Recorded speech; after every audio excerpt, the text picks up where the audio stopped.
Okay folks, this is a video on solar powered security lighting. There was a post on the forum, I think it was early last year, about security lighting and other associated types of topics. Now what we've done here at my place is that we've put in a solar lighting security system. Now where I live, it's storm central in my part of the state, so we have a lot of power failures and that sort of thing. One of the advantages of a solar powered security lighting system is that when you have a grid failure, short term, long term or forever, you still have some form of security lighting. That being said, there are two sides of the coin. Security lighting enables you to have a good field of view at night around your place, whether it be in an urban area, a homestead or retreat scenario.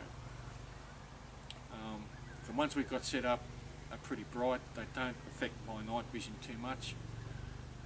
Things you've got to consider are you're going to have blind spots, and the other most important fact is that the lights go out for an hour, 2 hours or forever. You're the only one with the lights on. It's going to attract a lot of attention.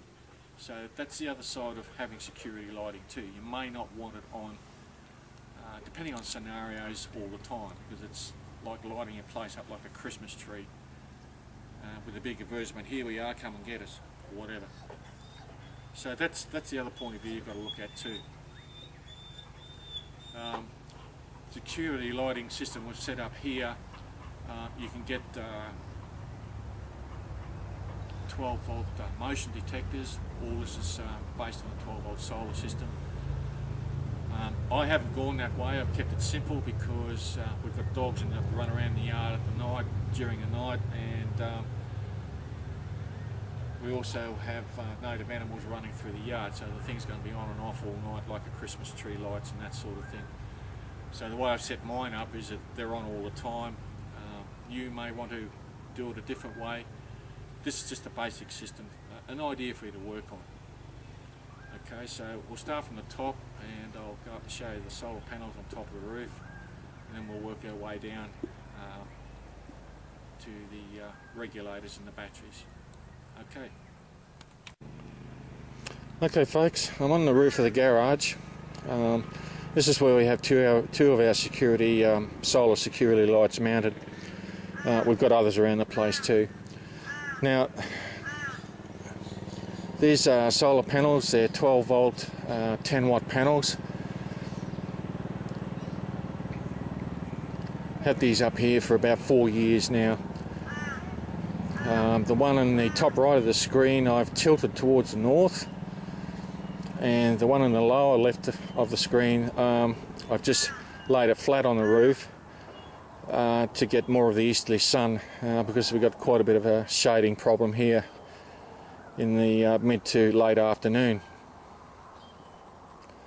Now the one on the bottom left, I've laid or secured it to the roofing line with Celastic or silicon for a couple of reasons. One is that it helps to prevent the solar panel from overheating through heat transfer from the roofing iron, and two, it's much easier to move around if I've got to do it, whereas the one on the top right, the stand is actually riveted in there.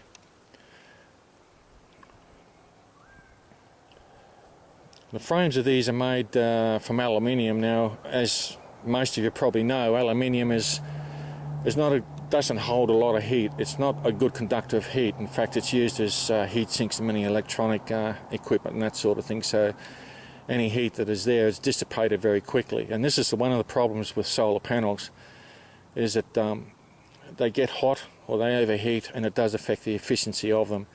Similarly, if the weather is too cold, that can also affect the efficiency of them too. So when you're looking up specifications for solar panels, have a look at the temperature requirements of them. Some work better in colder climates, some don't. These are monocrystalline panels.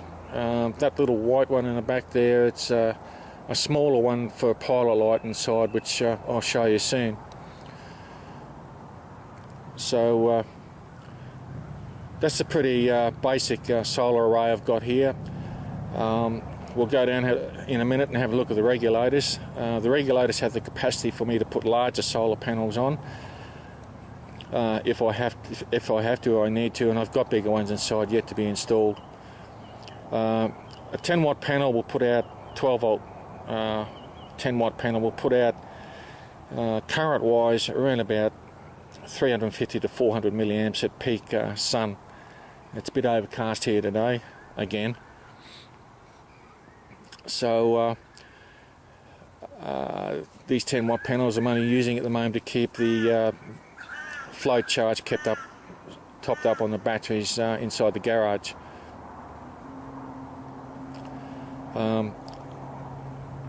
When you're looking at setting up a recharging unit off solar power, you're probably looking at a panel that can put out in excess of 2 amps up to, well, 4 amps is a good value. You can go a little bit higher than that. You have to use regulators on it. You know, it used to be rule of thumb many years ago, the 5 to 10 watt panels, you didn't need to use regulators. But what I found here over the years with using these panels, these 10 watt ones, is it's best to have your regulator on it, because I found with some of the batteries I was using on very sunny days, we do have them occasionally, over a period of time it tends to overcharge the battery and buckle the plates inside. So even with a 10 watt panel, and I've even used it with 5 watt panels, I prefer to put a regulator on it to stop it from overcharging the battery and consequently damaging the plates inside it and so on. Alright, we'll go down inside and have a look at the rest of the system. Okay, next item on the list as we work our way down are the actual LED lights. Now the ones I've used are high intensity 12 volt LED lights. 2 on the shed here, and as I said we've got others around the area, but I'll just show you these ones.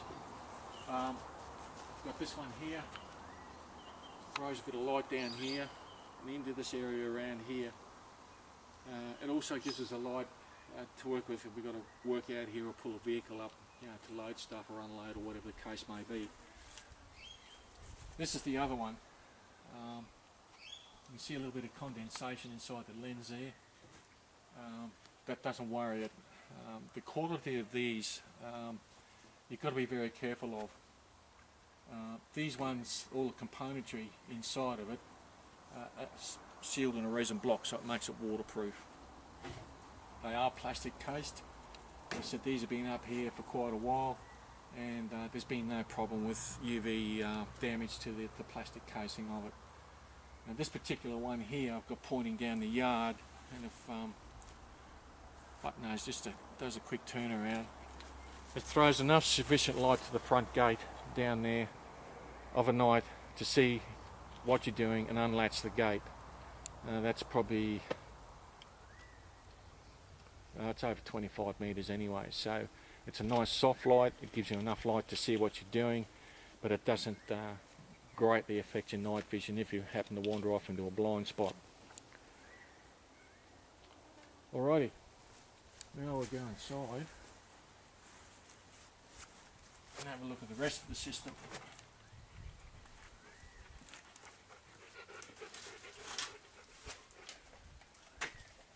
Okay, coming off the solar panels, as I said, I use regulators on it. They're only 10 watt solar panels. This also gives me the capability of putting much larger solar panels on there if I want to, and I do need to. I need to set up a charging station here to charge batteries. Now the one on the right is a solar regulator. It's a 12-24 volt one. In other words, it actually senses whether you're using a 12 or 24 volt solar panel, and consequently a 12 or 24 volt solar system. Very simple. just sets it up. You've got the wiring coming in here off your panel on the roof, and this wiring goes out to this particular battery here, which I keep on a float charge for the generator. Flashing lights, that indicates that that's your battery charge level. All three lights means that that battery is fully charged. A flashing light on the far left, the green one, that indicates through the design of this that that battery is also fully charged. And that's your basic regulator. This one has a 10 amp capacity, which means I can put solar panels on there. I wouldn't like to run at a full 10 amp capacity, but somewhere a bit below that, somewhere about, I don't know, about 9 amps is a nice safe level. The voltage coming out of these, I'll just give you a demo. I actually dropped this meter yesterday and it stopped working on me. Hope it works today for you then. Oh, it's working today. That's alright. Yesterday was one of those days where anything I touched just turned to crap. Okay.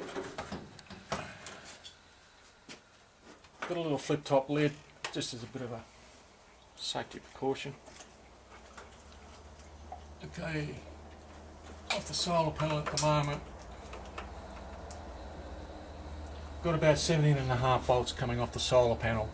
That's into the input on this solar regulator. The output of the regulator to the battery is around about 14 volts. Okay. There's also another set of terminals on here where you can connect auxiliary things like lights or solar lighting and that sort of thing if you want to, which means that they're on all the time, night and day. Which brings me to the other regulator, which I'll cover in a minute. What I've also done here is put an isolation switch on. It's on at the moment so that if I need to replace the battery, I can switch it off and it isolates the regulator from the battery. The last thing you want to do is actually, while you're mucking around with this, is short out these clamps. It doesn't do the regulator much good. They do have a inbuilt safety circuit in there for short circuiting, but it's something you really don't want to risk. Okay, the other one, and this is the one that controls the security lighting. There's an updated version of it. It also acts as a battery charger. Two green lights there means that that battery is, this one here, is fully charged. Again, a 12-24 volt system, and it automatically detects your solar panels and also your battery charging system. Again, rated at 10 amps. You can get them much higher rating if you want to put huge solar panels on there. The difference between this one and that one is that this one can be programmed with this button here to set up how long your security lights run overnight. Now you can set it up as I've done from dusk till dawn, or you can set it, there's a menu that comes with it, a piece of paper that tells you how to set it up. You can run it for 3 or 4 hours a night. You can change the time from when they switch on, switch off and so on. The way I've got mine set up is that they run all night. Also put isolation switches on here. I also used this for internal LED lighting in the shed. There's no grid power in this shed at all.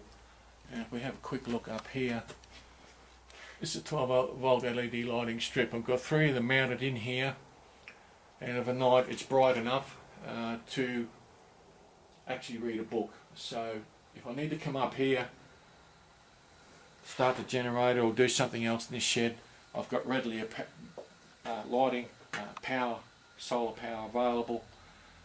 One, because I haven't got grid power to the shed, and two, even if I wanted to run an extension lead from the house, in the event of a grid failure, I wouldn't have any lighting in here at all apart from a handheld flashlight or something like that. So, and that's proved itself many times. So what I did was wired in some toggle switches here which control the external lights and also the internal LED lighting here. Now basically what I'm using are lead acid batteries. I won't go into too much on technicality on batteries. There are many different types out there, deep cycle batteries and so on. So it's depending on your application. If you want to go this way, you've really got to do your research in your batteries. The reason why I use lead acid batteries is because they're interchangeable with my vehicles, these being light truck batteries, so I can swap them in and out. I have used small SLAs like this.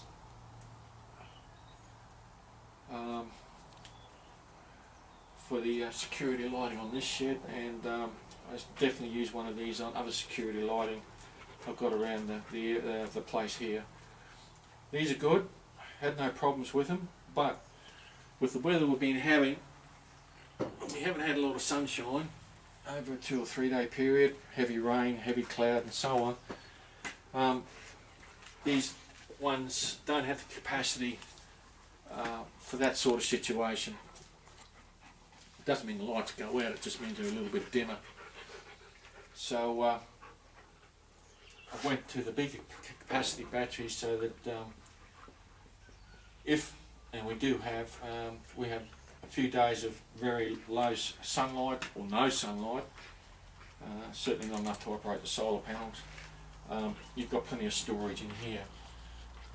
The biggest problem you've got with solar powered systems of any type, the most vulnerable part of it is the batteries. Okay, now you're looking at medium, maybe short term to medium term. Out at our retreat, and I did a video on that where we used solar powered LED lighting out there. The longest life I got out of a battery was 5 years. So that's what you're looking at. Again, different battery technologies. You've got to do a bit of research into it to suit your requirements and your needs. Another thing I found with batteries is it's a concrete floor. In cold weather, these batteries don't perform particularly well when they're sitting on very cold concrete floors. Concrete doesn't absorb a lot of heat, and it tends to affect the efficiency of their batteries. So that's why I put it up on a stand under blocks of wood. So again, keeps that chill out of the batteries off the cold concrete, and it provides a bit more air circulation around the batteries as well. So I think that pretty well covers it, folks. There are other types of power, wind turbines and that sort of thing. These systems are very easy to install.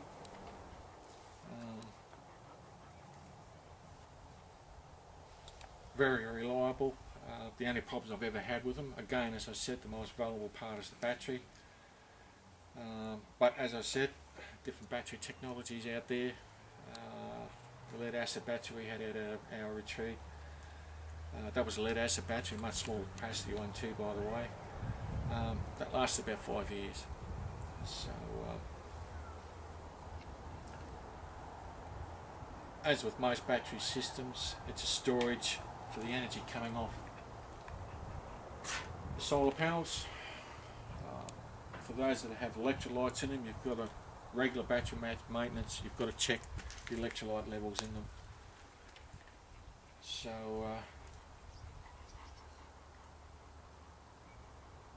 another form of lighting. As far as this shed is concerned, it's off the grid. And we've got the generator here if we need it for short-term use on the house. So that's a few ideas, folks. Yeah, it's high-tech, survival stuff, but as I said before, use what resources are available to you. whether it's modern or going back a bit in age and time and that sort of thing, as long as you've got a broad spectrum of skills. And sure enough, over a period of time, the batteries will fail and the solar system will eventually become unusable. Simply one of the reasons being batteries fail. Another thing you've got to look at too is, as I said before, this is storm central around here. We get a lot of ground strikes from lightning, storms, that sort of thing. There are a lot of houses around here that are totally off the grid, totally reliant on solar power, and they've got to have generator backup, by the way, in case they don't get enough sunlight to recharge their batteries. But one of the problems that a lot of the independent supplies, solar powered type systems have experienced in this area, particularly with storms and lightning strikes, is a lightning strike will produce an EMP, not on the scale of a nuclear blast or anything like that. And I've heard of quite a few properties around here that offline that a close lightning strike will, through induction, through wiring and cabling and that sort of thing, will blow the regulators. So that's something else you've got to consider too, is protecting them against that. This shed is a bit like a Faraday cage. I haven't had any problems with blowing regulators, and we've had quite a few close lightning strikes around here to the point where you can actually smell the gas coming off it. So that's something else to think about too. Certainly the regulators today have much better protection in them, but it's always better to add just that little bit more protection from such things as EMPs or that sort of thing. Anyway folks, that's our solar security lighting system. Very simple. Might give you a few ideas to work on. Certainly very efficient in power use. These lights draw about, I remember from the specs, about 350 milliamps for each unit, and they run all night. Another thing to consider is your length of cable runs. The longer the cable run, the higher the losses in voltage and current. So that's another consideration you've got to take in, types of wire you use, whether you go to a 12 volt system or a 24 volt system for much longer distances. So a few things to think about. Works well for us, and a few ideas for the members of the forum to think about or adapt or whatever. Thanks very much for watching.